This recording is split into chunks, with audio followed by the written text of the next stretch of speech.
in their work and the challenges they face. Their voices have shaped the work we took up in the President's Trucking Action Plan. And we just completed the 90-day sprint to get these actions off the ground, so I'm pleased to provide an update. In order to create debt-free pathways into the career for more people, including more women and drivers of color, we teamed up with the Department of Labor to grow the number of registered apprenticeships for high-quality paid on-the-job training. We're investigating truck leasing arrangements to make sure that they're above board. We're working on truck driver pay, including those hours when drivers don't get paid even though they're very much on the job because they're waiting for somebody else. We're making it easier for veterans to join the trucking workforce, partnering with the Department of Defense. And of course, we are fixing roads and bridges across America.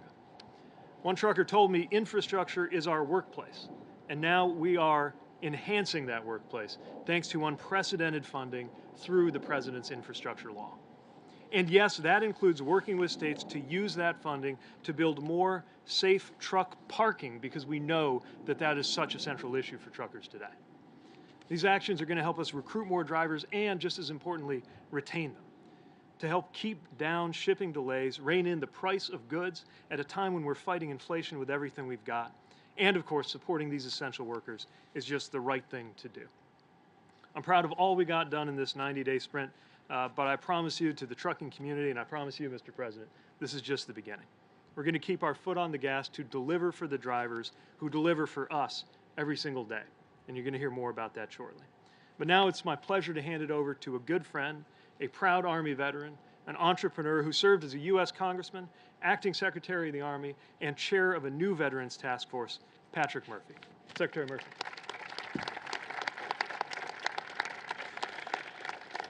Thank you, Secretary, Mr. President, and Maria. It is great to be here. I just want to begin by saying thank you to Secretary Buttigieg.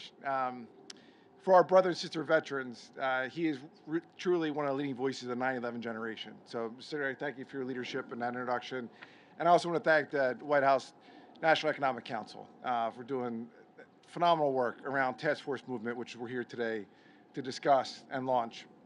When you look at, the Secretary mentioned Lola Ann over there. Lola Ann's 8 years old. I tried to get her to say, "Go Army, beat Navy." She comes from a Navy family. Jada next to her is ready to say, she's 6. Jada's ready to say it. But Mr. President, I know you asked for a nonpartisan event, so I'm not allowed to say that, but I apologize for going off script. Me and the Secretary, it's Army versus Navy, but we're all brothers and sisters in that profession. And that profession is incredibly important to the trucking industry. In fact, that's an industry that my grandfather, when he came back from the Navy in World War II in the Pacific, came back and was a trucker with the Teamsters 107 in Philadelphia. And they drove for A&P supermarkets. And then when my dad came back from the Navy, he also joined and was a trucker, but first was a police officer in Philadelphia. But on the sides, to make ends meet, went into trucking on the weekends. And I remember going down I-95 with him in that cab. It's incredibly important. And what task force movement is all about is really to create that bridge between veterans and the trucking industry. Because for my family, it was built and survived on in that industry. It's how we got through. And I will tell you, it's that bridge that needs to be more accessible to our brother and sister veterans. It is that bridge that needs to make sure we launch this and make it happen for the next generation of truckers, whether it's Lola or Jada in the crowd. And that's what today's announcement's about. That is what this work will be for. And I will tell you, when Secretary Pete came back from Afghanistan, when I came back from Iraq, we committed ourselves to public service. We committed to be there for our brothers and sisters, to make sure that although we made it home, we need to make sure our generation has the opportunities to succeed in life. And we committed ourselves to that, and that's what this task force will do. It's about opportunity. It's about the future of America. It's about making sure America gets back to work. And today is a proud moment. But today is just the beginning to continue what you've already established, not just here in the White House, not just in the Department of Transportation, but all across America. The numbers will speak for themselves, but it is that burden, that sacred burden, for those of us who have been overseas to make sure that we give back and make it better for the next generation, for the Lolas and the Jadas. It's my honor now to introduce one of the faces of American infrastructure, one of the faces that are out there in these type of cabs out there making things happen, and that's Maria Rodriguez. So please give it up to our next speaker, Maria Rodriguez. Thank you. Hi, good afternoon. My name is Maria Rodriguez, and I am very honored to be here today. I'm currently an apprentice truck driver at NFI. My road to get to this point was very unique. I came to the United States with my parents from Venezuela at a very young age of 2. My family came here looking for a better life and to live the American dream. I always admired their hard work, dedication, and sacrifices. Even when times were tough, they kept driving forward. From an early age, I was inspired by watching my father cook. He would make masterpieces out of a few ingredients and be able to bring so much joy and happiness through his food. I knew I wanted to do the same and be a chef someday. When I was old enough, I began to work as a server in a very small restaurant. As time went on, I worked for so many amazing restaurants, but in March of 2020, I was laid off due to the COVID pandemic. At the time, I was also a new mom and worried about how I would support my family. I knew I had to make a career change. At first, I attended school to be an EMT with hopes of being a firefighter, but ultimately, the training made it difficult for me to also support my family. My significant other, Abel, and our son and I lived 2 minutes away from New England Tractor Trailer Training School, better known as NETS. We also would always watch these big 18-wheelers drive by our house. For months, I encouraged Abel to call them so he could enroll, since he was also looking for a fresh start. NETS gave him an equal opportunity, and his passion for the industry grew. He convinced me to attend as well. I was a bit intimidated in a male-dominated field, but I immediately felt comfortable at NETS. And throughout our training, different companies would come speak about their opportunities. NFI stuck out from day one with their core family value and local routes, where you're home every day. My family and home time are everything to me, so I knew NFI would be my top choice. NFI also offered the apprenticeship opportunity where once I was hired, I received hands-on training and mentorship, all while being paid while I continued to learn. Upon graduation, I applied to NFI and worked with a local recruiter, his name is Craig, who also made the application to the apprenticeship extremely easy. I signed on with NFI, and soon after, Abel did too. Abel and I went to school together, we graduated together, and now we're working and training together. I couldn't have done it without his encouragement and support, and I'm so happy that we did this together. Thank you. As I continue my apprenticeship, I love that my schedule is very consistent and I get home before my son finishes school. Through our new careers, we found a place where we can be financially stable. The trucking industry is in high demand, and there are jobs here that can support our family. As an essential part of the supply chain, I feel like I'm a part of something bigger than myself, which is very rewarding. I want to thank President Biden and Vice President Harris for leading the 90-day trucking apprenticeship program. This program has built clear paths to careers in truck driving that are fulfilling and offer endless opportunities. I feel like I leaped into this new career, and I'm so happy that I did.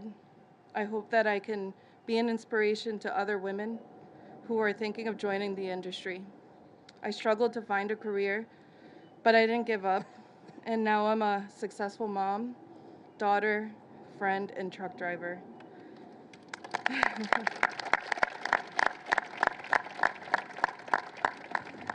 Now it is my great honor to introduce a president who has done more for truckers in 3 months than other presidents have in 4 years. A man who has put workers first his entire life and at the center of this administration, President Joe Biden. Thank you. Great job. Thank you. You're awfully good. Thank you. I think she can do anything she wants, don't you? Well, hello, everyone. It's an honor to welcome you to the White House out on the lawn here. I heard that helicopter going by. I was hoping the hell it wasn't going to land. Maria, thanks for sharing your story. And my buddy Patrick Murphy, former Assistant Secretary of the Army, as well as former Congressman. And the boy stays in shape, man. Look at him. Trying to keep up with you, sir. I Trying to tell keep you up what, with you. man. I want to thank you for being here, man. Nobody worked harder as a congressman or acting secretary of the Army to connect veterans to opportunity, and that's what it's all been all about for you. And I want to thank another veteran who knows a thing or two about laying the foundation for good jobs and transportation sector, Secretary Buttigieg. And he says go Navy, he says go Army. I used to say go Navy, but then my son got a Bronze Star in the Army, and I decided I couldn't say it anymore. So I just say go American Forces.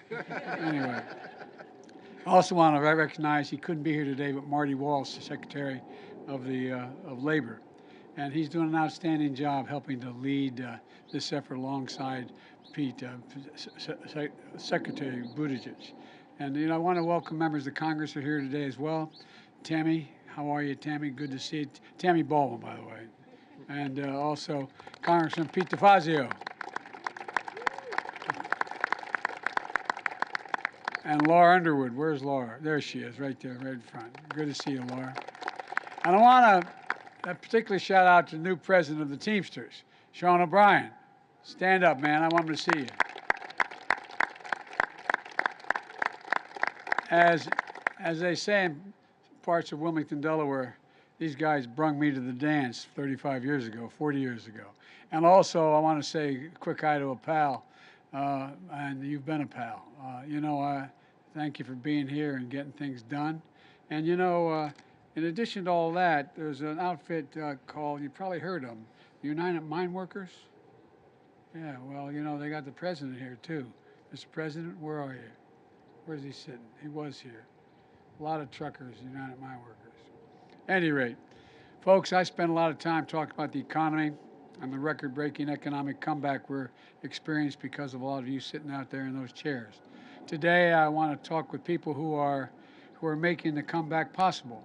People like Maria, who you just heard from, and her son Roman, who's going pretty soon, and all those truck drivers and their families are here today. I want to thank you all to keep what you're doing to keep America moving, because that's literally what you're doing, especially these last 2 years, helping carry the nation literally on your backs. You've learned on Friday the economy created 431,000 jobs in March, a record. Over the course of my presidency, the economy has now created 7.9 million jobs. More jobs in the first 14 months than any president ever, in large part because of all of you. Not a joke.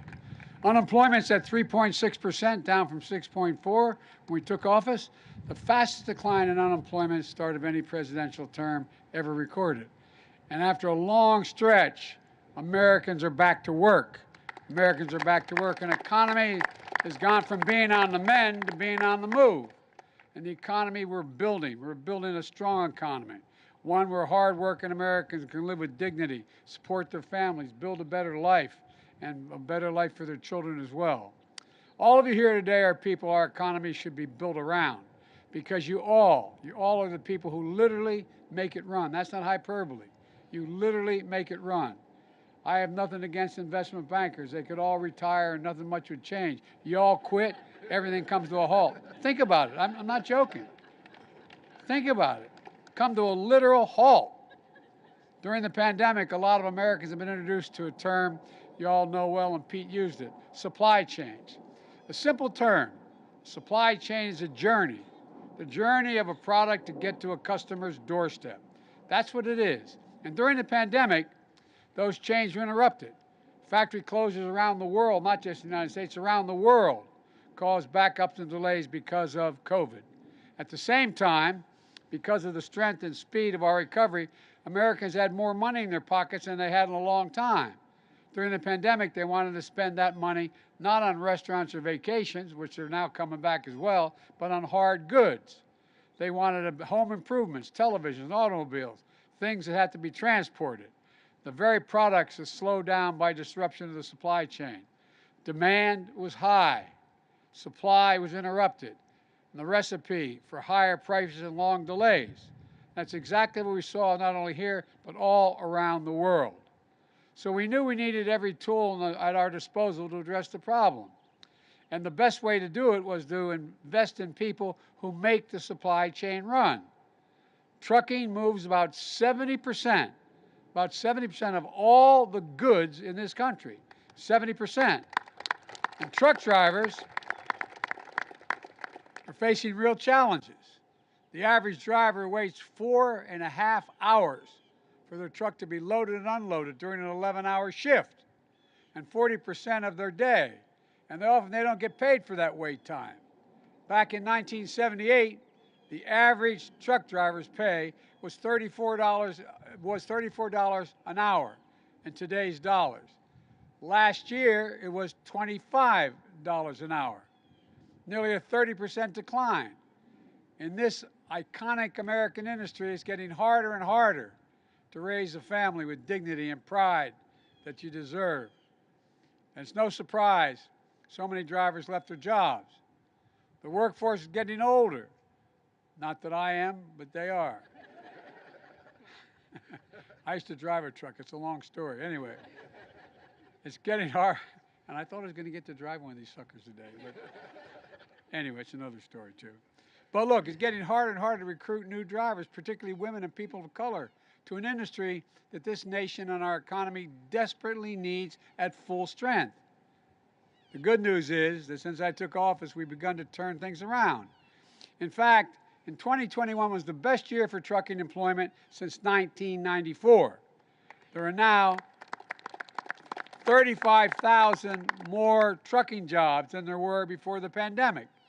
But we all know we need to move faster, getting more people working in this industry in jobs they can rely on and raise a family on. That's why last December, we brought together industry and labor to tackle the problem facing drivers. And we listened.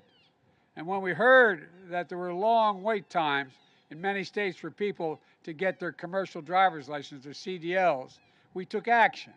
We provided technical assistance as well as $57 million in federal funds to help states issue these CDLs faster.